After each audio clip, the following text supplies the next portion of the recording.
DG, sinabi mo na persons of interest. Now, sabi mo naman, yung focus nyo is from the other project or lab.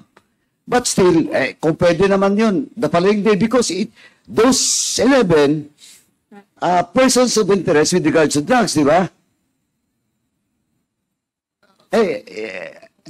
DG, Yes, sir. Police ka eh. Di ba? Yes, sir. Oo.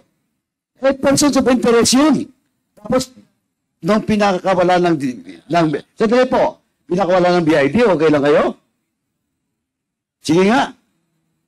Sir, what I mean with persons of interest, it's possible person. Kaya nga, whatever, because they are not yet, hindi nga pwede ikulong doon sa ano eh. Yung sinabi mo, Davao City Police Office, hindi. Wala pa naman silang kaso eh. Tama yun sa BID. But, even the following day, the following week, dapat pinalo up nyo. Bakit biglang nawala? And did you file a case against the BID? Mr. Chair, meron kasi... Sabi po, question ko lang po, sagutin mo. Did you file a case against those BID people? Wala po, Mr. Chair. Why? Wala namang violation, Mr. Ano Chair. wala violation? Sabi mo na nga, they are subject of that operations. Persons of interest. Di ba? Oh, now, question. Ito, are they formally endorsed to BID? Did you? Mr. Chair, Sabi po, yes or no lang. hindi ko sir masagot na yes or no. Okay, hindi tanongin kita. Did you formally endorse them to the BID? Merong PIDEA doon nakasama. Sino ang PIDEA? Hindi ko na matandaan, Mr. Chair. Lang. Yes, Pwede ba Mr. yun? Chair, that was 20 years ago, Mr. Chair. Ito, sinong BID doon, that time? Hindi ko rin matandaan na kung sino yung BID. Mayor Misiaka, DJ, sandali po. Patapusin muna ako. Hindi pwede hindi mo matandaan. Kasi yung Dumoy raid na yun, napakalaking raid yun. Tapos, over nyo, hindi mo matandaan.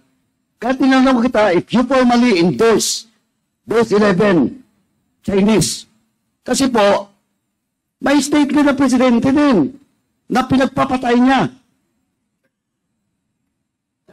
DJ, You're telling me, maniwala ako dito, hindi mo matandaan? And you claim that those 11 are persons of interest, then suddenly, nirelease ng BID? Wala kayong ginawa? In fact, ang basic doon, police ka. Ang basic doon, you should have investigated why the BID released those 11 persons of interest. Di ba? Police ka eh. Subject nyo yun eh. Kaya hindi mo ako mapaniwala, DG. Ewan ko sa mga members dito, kung maniwala na hindi mo alam kung anong nangyari doon. Di ba? Simple lang po. Dineklara mo persons of interest of 11. Nirelease ng BID. Ang reason mo is that you're busy on those other projects. The day after, a week after. Di ba? Hindi naman tayo dito, hindi ako pulis, pero marunong din ako mag-imbestiga. At kung ako nandun, kung talagang tunay na trabaho natin, hindi ko hayaan yun na makawala. Without doing deeper investigation that 11. Ngayon, yung reason mo, hindi mo matandaan. O BID, nandito ba ang BID? So when did you assume as Director General of PIDEA? I was appointed May 22, 2020, Mr. Chair. 2020. Yes, But Mr. in Chair. 2004, during that trade, you were already an operative of the... I was the illegal regional drugs. director of the PIDEA Regional Office 11. So PIDEA ka na nun. At the same time, PACER kasi ako nung police paser ako nun eh. What is PACER? PACER, Police Anti-Crime Emergency Response. Okay. So... Yun yung pumalit, sir, sa PAOK, CTF. Okay. So PACER, which also covers drugs. Lahat yun, sir. Lahat. So lahat ng anti-illegal, anti-criminality Yes, activities. Mr. Chair. So you were the regional director. Yes, Southern Southern Area Office.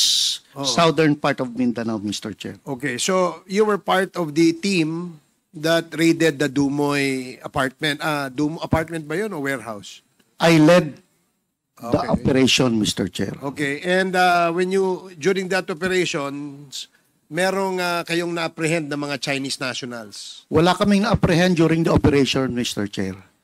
And Operation on December 31, dun yun, sir, sa Dumoy Clandestine Laboratory.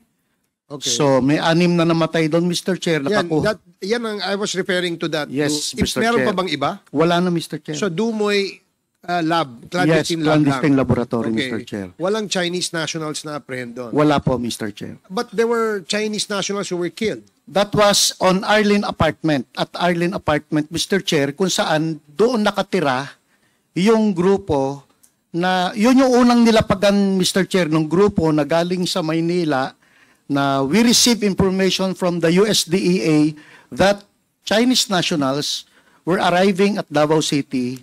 So, sinundan namin at doon lumapag, Mr. Chair. Doon kami nag-umpisang magtrabaho sa Arlene Apartment. So ibig sabihin, nagkaroon ng enkwentro, nagkabarilan doon sa Arlene apartment? No, Mr. Chair. Arlene Apartment is in Agdao. Okay. I was asking Residential you- yon, Mr. Chair. Okay, listen, DJ My question was, doon sa Dumoy ba, na clandestine laboratory, may na-apprehend na mga Chinese? Wala po, Mr. Chair. Wala. Tinuro mo yung Arlene apartment. So I thought that you were explaining to me that the Chinese that were apprehended inside the Arlene apartment. Tama ba yun? Yes, Mr. Chair. So doon sila hinuli. Buong apartment yun, sir. Isang linyang apartment. Lahat ng Chinese doon, sir, pinag-ano namin. So, Kinwestiyon yun na nga. namin. So lahat ng Chinese doon sa linya ng apartment na yon, according to you, ay hinuli nyo Yeah, for questioning, Mr. Chair. for questioning. Now, I noticed in the list of the names of the Chinese nationals there, meron dong 14 years old tsaka isang 15 years old. Hindi ko na matandaan kasi yung mga... Can we show ano, again please? Can we show the list of the names at Comsec? Kasi merong 14 tsaka 15. So, ang ibig sabihin, lahat sila, ginather nyo doon sa Arlene apartment, pati yung 14 tsaka 15-year-old, tinanong nyo rin, in-interview nyo rin. In-interview, Mr. Chair. And then, do you still recall ano yung nangyari doon sa interview nyo? Yung, we just want to find out yung relation nung mga isa't isa doon, sir. Kasi yung syndicate is kumuha ng 3 bahay, 3 pinto sa apartment. Doon sila lahat lalabas, may bibilihin na equipment, babalik doon. So in short, doon yung home base nung drug syndicate na nag-ooperate ng Dumoy. Yan sir. Yan yung whole area ng Arlene apartment. Diyan kami dinala galing sa airport. And this apartment, Mr. Chair, was the subject also of our previous operation, pero hindi nag-prosper. So, alam namin itong apartment na ito. In fact, Mr. Chair, nagpa-employ pa kami ng tao dito, Mr. Chair, para araw-araw meron kaming lookout as katulong ng one of the apartments, Mr. Chair. So, what we did, lahat ng naandon na Chinese-looking na nagre-reflect sa aming mga surveillance camera, pinag-i-invite namin, Mr. Chair, to find out more dun sa post-operation investigation. At hindi ko na matandaan yan, Mr. Chair, eh. Kasi sama-sama yan.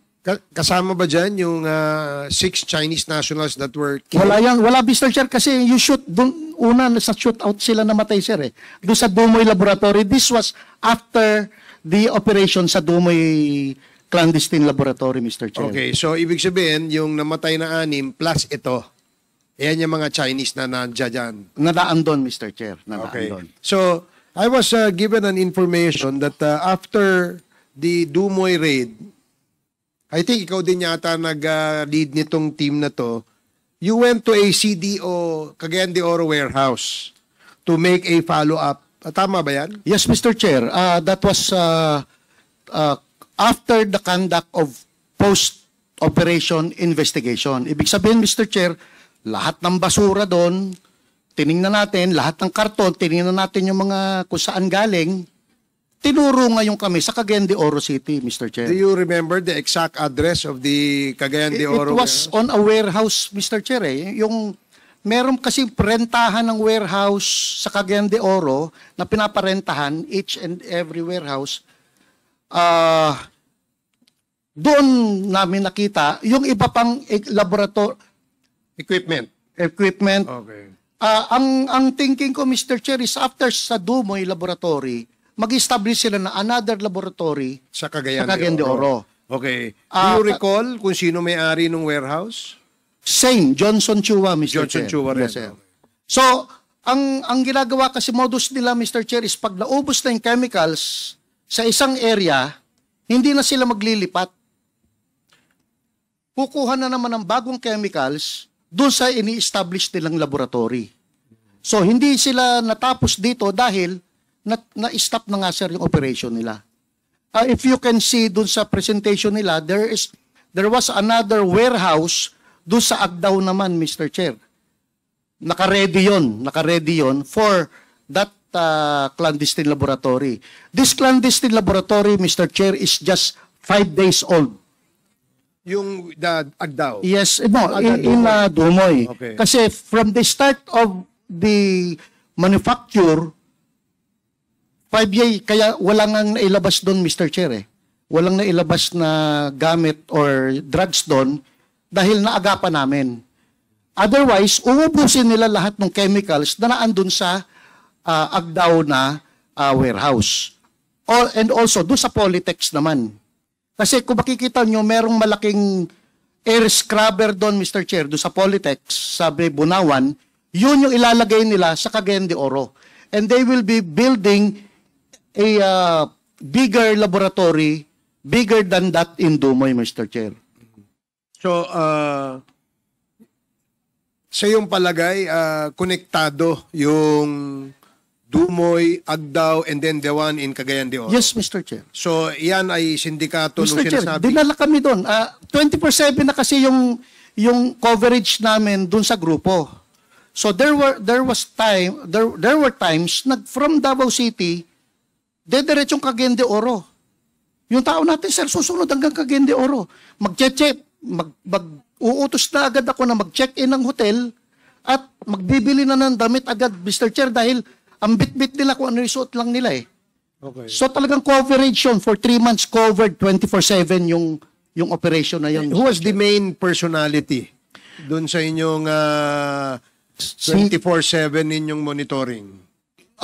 Si Alan C. is the operations officer. Siya yung bumibili ng mga freezer, ng iba't ibang gamit. Si Jed Pilapil C., convicted na ito, nakakulong na ito, sir. Yung asawa ito? Asawa ni Alan C.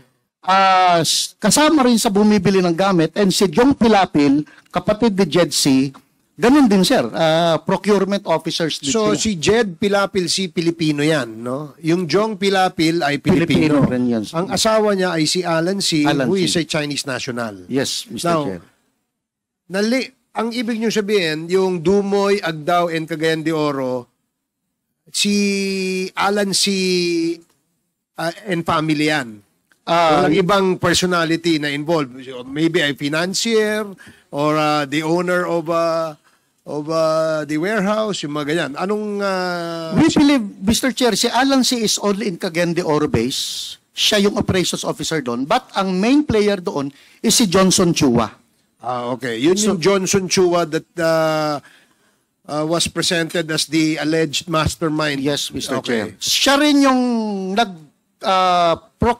siya rin yung nag-rent doon sa Cagayan de Oro City. For the information of the body, Mr. Chair, binayaran nila yung Cagayan de Oro City ng warehouse cash 1 year. Okay. Pero hindi pa nila tinirahan yun. Naglagay lang sila ng mga gamit doon, Mr. Chair. And na-recover niyo yung mga gamit? Yes, Mr. Chair. Ano yung mga gamit? Ganun din, sir. Kung ano yung nakita mo dito sa laboratory, ganun din yung Ang naandun. ano yun? Pang-laboratory? Laboratory, Shabu. ano, sir. Okay. So, is Johnson Chua a Chinese Filipino or I believe Chinese he's Chinese national, okay. Mr. Chair. So, what are the other information you have gathered kay Mr. Johnson Chua? Ganito kasi yan, Mr. Chair. We were overwhelmed. Kokonti lang ang PIDEA noon. Yung age SOT ni Colonel Asierto is 6 lang sila, sir. Isang team lang sila eh. Overwhelmed talaga kami ng trabaho. Now, yung nakita na namin, Mr. Chair, na nagdadry na sila, on the drying stage na sila, sir, we immediately applied for a search warrant kay Judge on December 29 of 2004. The search warrant was granted by Judge Fuentes. So initially, ang tutok ng buo, kukunti lang kami no sir, less than 28 lang ang PIDEA nun sa Region 11. Ang tutok namin is yung laboratory.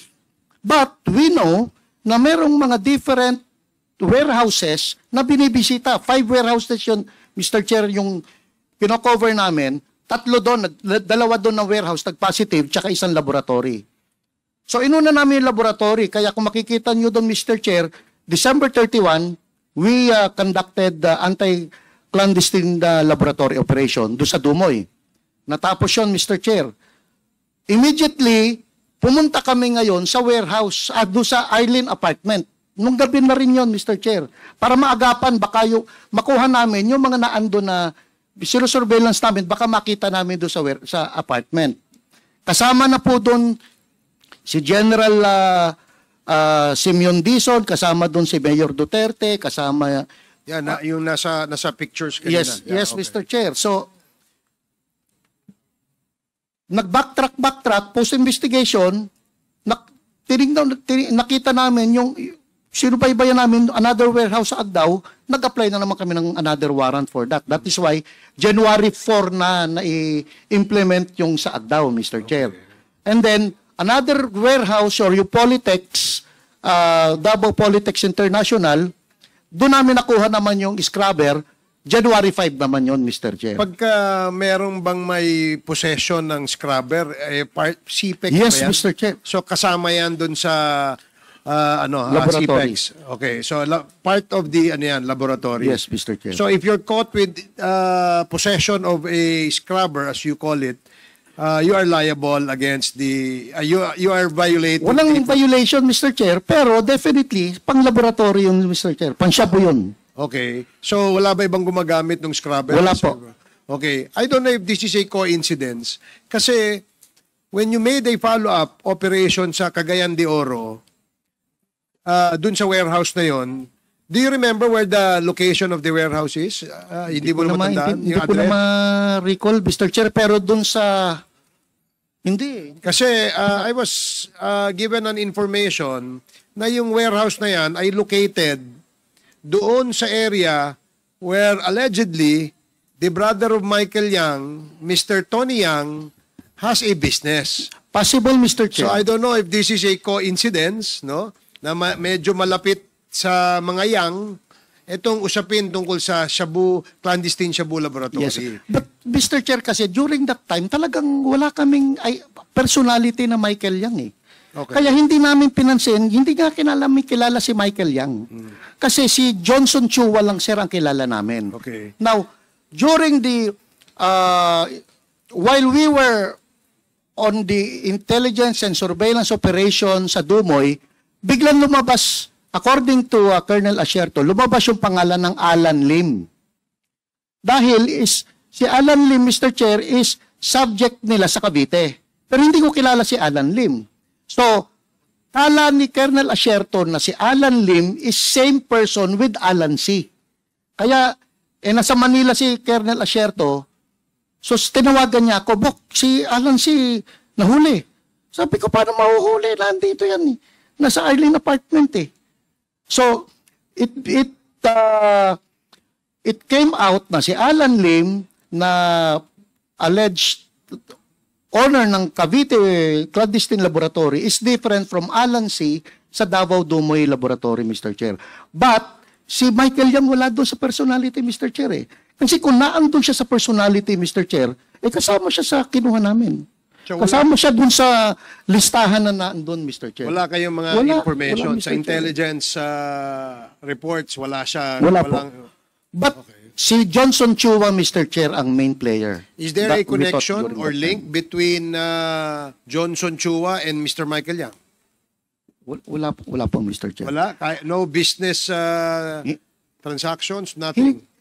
We did not conduct the post-operation investigation on Michael Yang because wala nga siya sa personality namin, including sa AIDSOT personality. Kasi When you did your intel gathering against Mr. Johnson Chua, wala kayong wala kayong nakita na Michael Yang doon. wala po.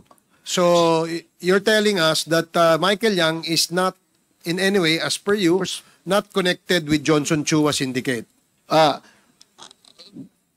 Michael Yang is not collected in Dumoy Laboratory. No, overall. Kahit na, I'm in charge of the Dumoy, Mr. Chair. Wala naman akong pakialam sa buong Pilipinas eh. Regional Office 11 lang ako, sir eh. So, doon ako sa Dumoy. And we made sure ni Colonel Asierto, sino yung personality niya, sino yung personality ko. Eh, wala namang Michael Yang doon. Kasi kung naandun yung Michael Yang, hahanapin namin. Maliit lang ang Davao, Mr. Chair eh. Hanapin namin. But si Johnson Chua, eh, lumabas kasi yung pangalan ni Johnson Chua dun sa toll record na nakita na nasa Davao City. So we identified na naandun yung Johnson Chua. But hindi pa namin namumukaan kung sino yung Johnson Chua during that time. Kasi focus kami, Mr. Chair, sa laboratory. Nakatakas yung Johnson Chua na sana nakuha namin, Mr. Chair. Kasi nung January 1, nagdatingan lahat ng big sa Davao City, sir eh. Naando si late General Reyes, naando si DG Abinido, naandun si General Aglipay, naandun si General De Leon. So naandun lahat. Instead of me conducting post-operation, intelligence operation, investigation, nag-entertain kami, sir, ng bisita on January 1.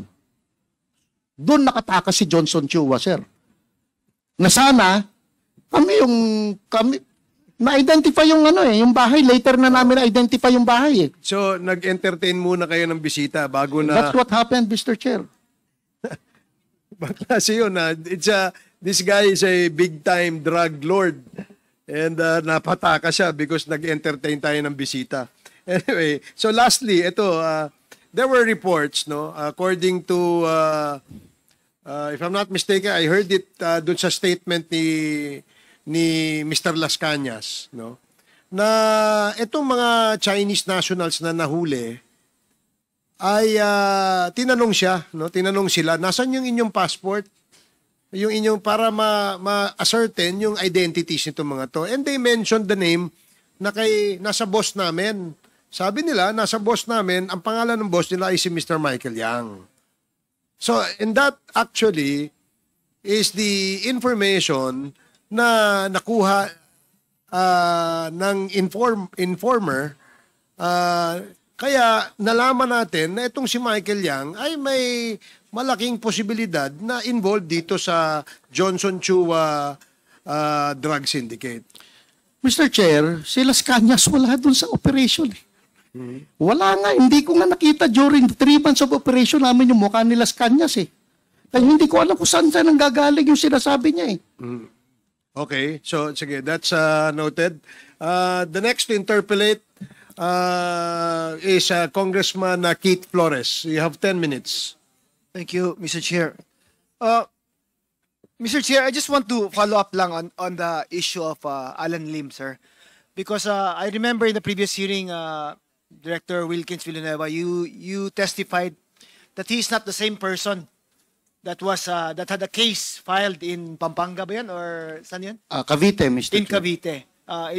Do you confirm that statement pa?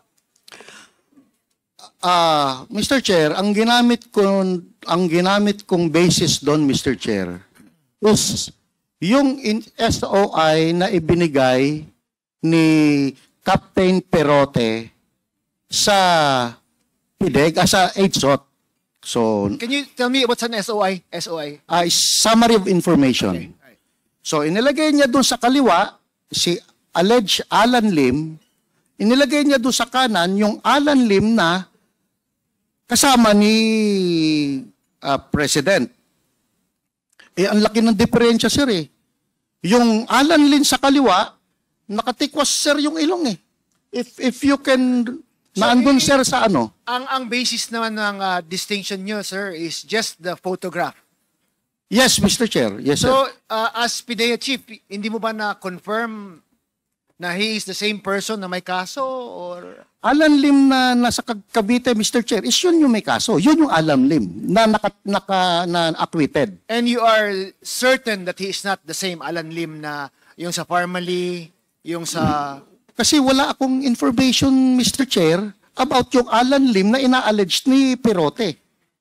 Ang information ko is yung Alan Lim na nahuli sa Cavite. So kinumpare ko, Mr. Chair, si Alan Lim na nasa Cavite, nakatikwas yung ilong eh. Kaya nga, sir, I'm going back to the question na you just confirmed it by comparing the photographs. Yes, Mr. Chair. Okay, now, how about the current PIDEA, ASEC Gumban? Sir, can you make a definitive distinction, no? Kung si Alan Lim na nung may kaso sa Cavite is the same person as the Alan Lim that we have in the Parmali mess and in the pictures with the president, the former president rather? According to Asierto again, sir, the picture there near the president is Alan Lim, which is also collaborated by Nono Lim. That is his husband.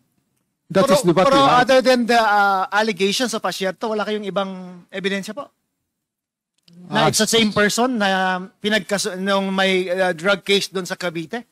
Para po, klaro kasi, di ba, his name keeps popping up and nandun pa sa pictures with the President Duterte. It's also unfair naman na if he's actually not the same person po that we are talking about. Kaya, I'm asking you, as the ASEC for PIDEA, kung siya ba ang one and the same person para we stop talking about this guy, kung hindi man. Sir, based on the picture, the side by side, the angle is just different, but we believe that is the same person. So other than the picture, may fingerprints ba dun sa kaso niya, file niya? So far, none, sir. So far none, did you go to the Cavite court? On his arrest record, wala bang fingerprints yan? When a person is arrested, hindi ba kinukunan ng fingerprints yan? We will get the case folder, sir, in the court. Can we do that? Para at least hindi tayo paikot-ikot ng kwento di ba? Na sabi, ito, same, sabi, hindi. And we're dragging other people down just because of certain allegations of certain persons, like the allegations of Colonel Asierto. Para klaro tayo, sir. Can we do that? Yes, Mr. Chair. Will that also be, you agreeable with that, General? Yes, Mr. Villanueva? Chair. Yes, Para yes. once and for all, Mr. Chair, matutukan ganito natin. po kasi yan eh. I was called sa yung last Congress para i-brief ang Congress about yun nga, yung participation ng Alan Lim and Michael Yang. So nagbigay ako, Mr. Chair, ng presentation sa last Congress natin, Mr. Chair. It was, I think, headed by Congressman Aglipay. So yun lang naman ang basis ko because walang information on Michael Yang eh. Hanggang ngayon nga, hindi nga nila mapinpoint na yung Michael Yang eh. Involved talaga sa, during that time, wala talagang Michael Yang.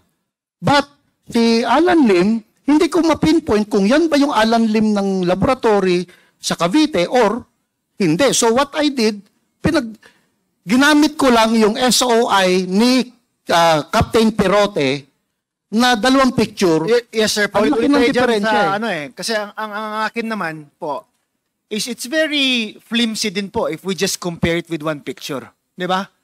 Shouldn't it be incumbent upon us to dig deeper into it? The allegations are so serious na it involves the former president. His association with the former president, his association with an incumbent senator. Diba nga, dapat tingnan din natin kasi what if it is true that it is the same person na may kaso sa Cavite about drugs? Di ba? Hindi ba mapapahiya tayo na ang former president natin is associated with someone who is involved with drugs and who is publicly said that he is against drugs, di ba? Yes, Mr. Chair. Pangit eh. Mr. No, Chair. kaya we're talking about these things na parang simple lang siya na allegations. It's a very serious allegation. It has very serious implications. Not just now, but for even for the past administration po.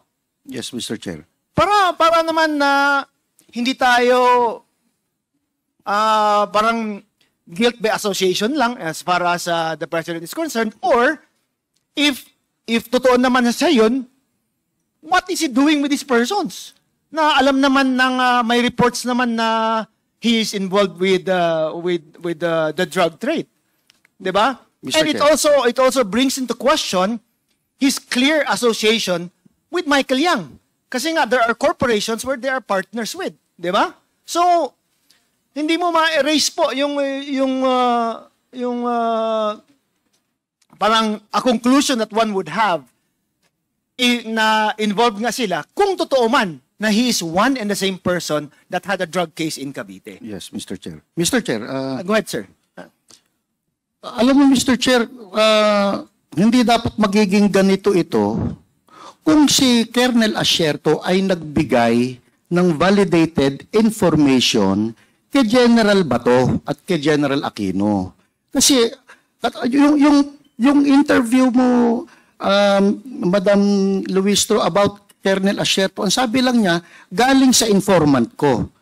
So, yung information ni Michael Yang ay coming from informant of Colonel Asierto. As an operative, meron akong informant, dapat ako ang nag-lay down ng validation sa information na ibinigay sa akin. Hindi ko yan ipapasa kay Chief PNP tsaka Chief PDEA kung raw fa ang Sir, information. I agree with you na wrong nga yun. But would you also not agree with me na a serious allegations like that brought to you as a Chief PNP, aksyonan mo rin dapat, di ba? Hindi mo na ipatulog dyan na parang wala lang, di ba? Dapat you should have done something about it din. It puts into question din, bakit hindi inaksyonan ni Senator Bato yung report niya, Senator, regardless of the fact na raw information lang yun. Because it's serious yung allegations eh. Yes. Kasama ng presidente. Economic advisor ng presidente is in close relations with someone who has a drug laboratory in Cavite. Yes, Mr. Chair. Now, again, if I were to ask you, if you were the Chief PNP, binigyan ka ng raw information, would you have done something about it? Mr. Chair, ang gagawin ko doon, Mr. Chair, ikaw ang nagbigay ng information, gawin mong intelligence yung information mo. Kasi yung information mo is not an intelligence. It's not actionable. Okay. So, ang sasabihin ko sa kanya, oy, Asierto, gawin mong intelligence yung information mo. Huwag mo akong utusan. Ginawa ba yun ni Bato? Hindi ko alam, Mr. Chair. Based on the allegations I of don't have Asierto, hindi nga siya kinausap ni Bato about that report eh.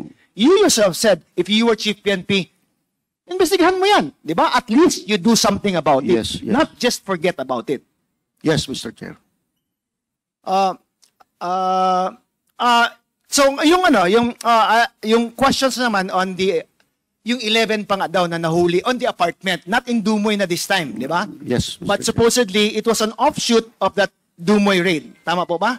Ang pagkaintindi ko?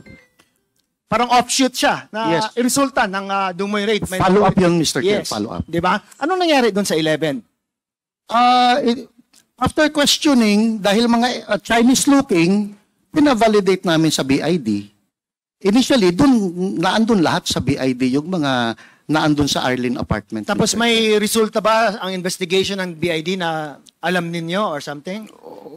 After that, Mr. Chair, pinawalan na lang ng BID eh. Okay. Kasi focus kami on the after operation naman, nung different laboratories na naman. Yes, but then I have a question. These are persons who were turned over to the BID, which you said were siguro discovered, not apprehended, discovered as a reason, as an offshoot of the Dumoy raid. Tama po ba? So no matter if it's not a direct link, but pero may links, supposedly. Kasi kasunod magkasunod tong pangyayaring ito, di ba? Now, the fact that you turned them over to the BID, hindi ba sila maging persons of interest man lang at the very least? Person of interest actually, Mr. Chair. Now, if they are persons of interest and BID let them go, how come it did not bother to follow up? Anong nangyari sa 11 na to? Sabi mo nga lang, person of interest sila. Mas 28 lang kami noon, Mr. Chair. We have task priority requirement. Follow up on another laboratories. Mr. Kasi nga, Chairman. ang dami na namin nakuhang sa post anti-clandestine laboratory operation, ang dami ng different areas na pwedeng... Pero nagbunga na. Oh yes, It leads Mr. to Chair. other areas. Dapat sa kanila na yun, Mr. Chair. Dapat feedback nila kami dahil focus na kami doon na talaga sa ano, sir, Mr. Chair.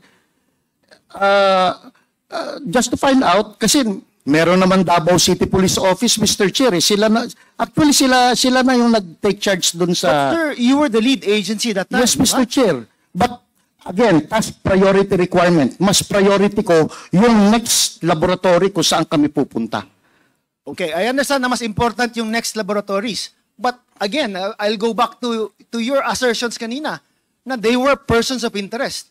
Yet, they seem to have just been forgotten like bula lang na nag-vanish into thin air. We don't even know what happened to them. Is BID here? Mr. Chairman, Go ahead. with the indulgence of Kong Flores, can I ask question lang po kay... Okay, with the indulgence of Congressman Thank you. Flores. Sundan ko lang po, kasi